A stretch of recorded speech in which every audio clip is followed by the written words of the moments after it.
ఆఫీసులో పనిచేసి అతను కూడా అడిగాం.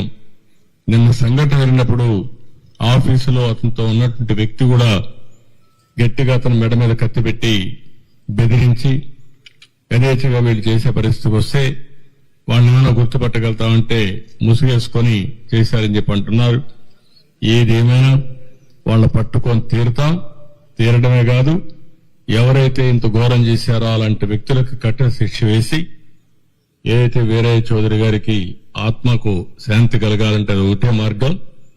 మంచి నాయకుడు, సమర్థవంతమైన వ్యక్తి, ఇప్పుడిప్పుడే అంచెలంచెలుగా ఎదుగుతూ భవిష్యత్తు మంచి, మీరు చెప్పినట్టు ఒక పిలిస్తే పలికే నాయకుడు, ఎవరికి ఏ కష్టం వచ్చినా వాళ్లకు న్యాయం చేసే వరకు అధికార యంత్రాంగంతోనే కాకుండా కోర్టు కూడా వెళ్లి పరిష్కారం చేయడం కోసం అన్ని విధాల ప్రయత్నం చేస్తూనే ఉన్నాడు.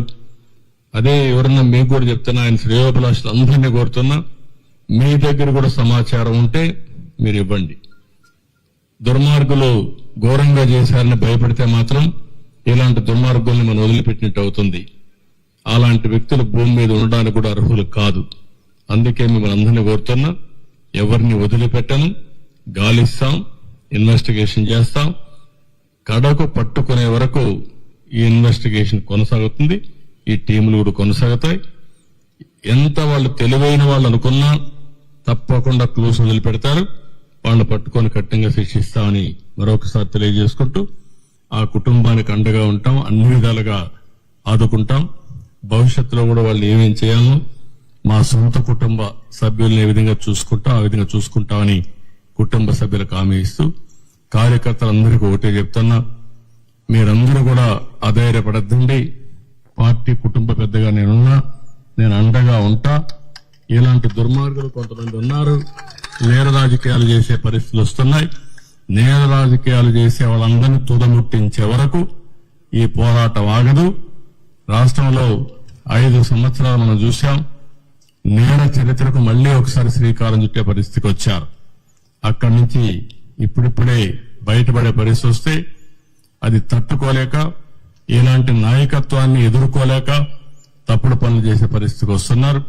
ఇది ఏదేమైనా కార్యకర్తలందరికీ విజ్ఞప్తి చేస్తున్నా, మీకు ఏమాత్రం సమాచారం తెలిసినా ఎస్పీని కలవండి. ఇక్కడ చాలా కాన్ఫిడెన్షియల్ ఎంక్వైరీ చేస్తారు, చేసి మనకు న్యాయం చేస్తారు. ఆయనే కాదు, మన కార్యకర్తలే కాదు, మామూలు వ్యక్తులు కూడా విజ్ఞప్తి చేస్తున్నా, ఈ రాష్ట్రం నేరమైనటువంటి నేరస్తుల అడ్డాగా తయారు కాకూడదనుకుంటే మీరు కూడా సహకరించాలి. సహకరిస్తే ఇలాంటి వ్యక్తుల్ని ఏం చేయాలో చేసి చూపిస్తాం.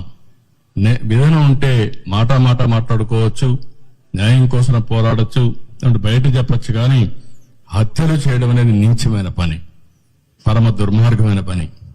దీని మీద మళ్లీ హెచ్చరిక చేస్తున్నా, అప్పీల్ కూడా చేస్తున్నా మనలందరికీ. ఇవన్నీ చెప్పాల్సి కోరుకుంటూ మళ్లీ మీడియా కూడా విజ్ఞప్తి చేస్తున్నా, మీకేదైనా క్లూస్ ఉంటే కూడా చెప్పండి. ఇది ఎట్టి పరిస్థితుల్లో ఛేదించే వరకు పోలీసు వ్యవస్థ నిద్రపోదు. వీళ్ళు పట్టుకొని శిక్షిస్తామని చెప్పి మరొకసారి హామీ ఇస్తూ అందరికీ నమస్కారాలు.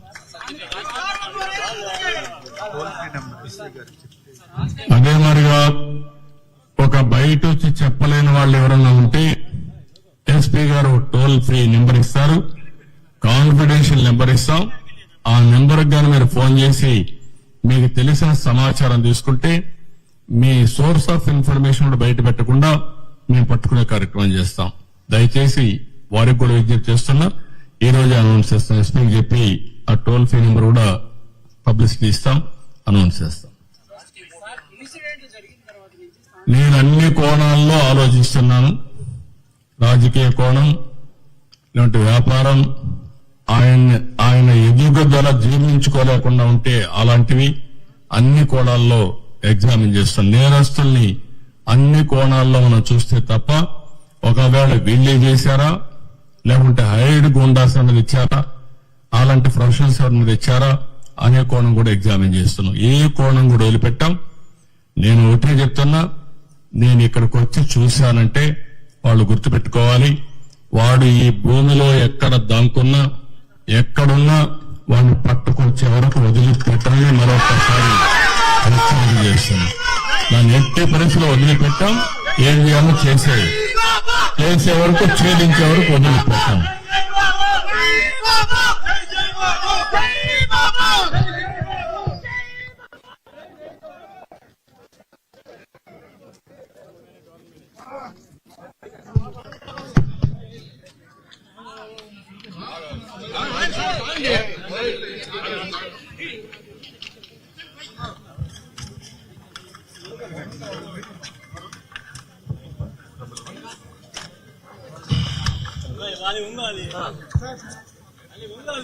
ఇది టోల్ ఫ్రీ నెంబర్. ఇది 9121104784.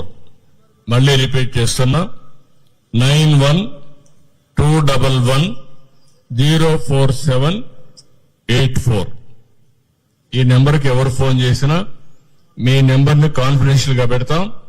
నేను ఒకటే మళ్ళీ చెప్తున్నా, నేను ఒకసారి తలుచుకుంటే ఏం చేస్తానో మీకు అందరికీ తెలుసు. ఇది లాజికల్ గా